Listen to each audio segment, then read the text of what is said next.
ఉమ్మడి పాలమూరు జిల్లా వ్యాప్తంగా రాహుల్ గాంధీపై అనర్హత వేటు వేయటాన్ని ఖండిస్తూ కాంగ్రెస్ శ్రేణులు నిరసన చేపట్టారు. కేవలం రాహుల్ గాంధీ సభ్యత్వాన్ని రద్దు చేయడం కేవలం మోదీ ప్రభుత్వ కక్ష సాధింపేరని ఆగ్రహం వ్యక్తం చేశారు. రాజ్యాంగాన్ని అపహాస్యం చేసేలా వ్యవహరిస్తున్న బీజేపీకి బుద్ధి చెప్పాలన్నారు. దేశం కోసం ప్రాణాలను సైతం అర్పించిన వారి కుటుంబం పట్ల ఇలాంటి చర్యలకు పూనుకోవటం బీజేపీకే చెల్లిందని విమర్శించారు.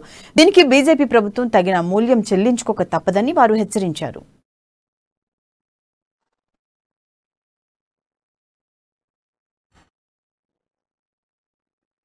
వాస్తవంగా కక్ష సాధింపు చర్య. భారతీయ జనతా పార్టీ అధికారంలో ఉండి ఈ విధంగా అధికారాన్ని దుర్వినియోగం చేయడం అనేది సరైనటువంటి విధానం కాదు.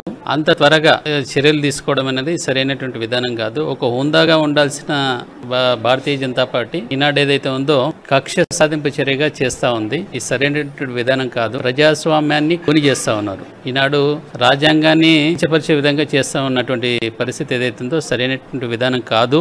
మరి దీన్ని వెనక్కి తీసుకోవాల్సిన అవసరం ఉంది. ఎందుకంటే రాహుల్ గాంధీ గారి కుటుంబం ఏదైతే ఉందో ఈ దేశానికి సేవ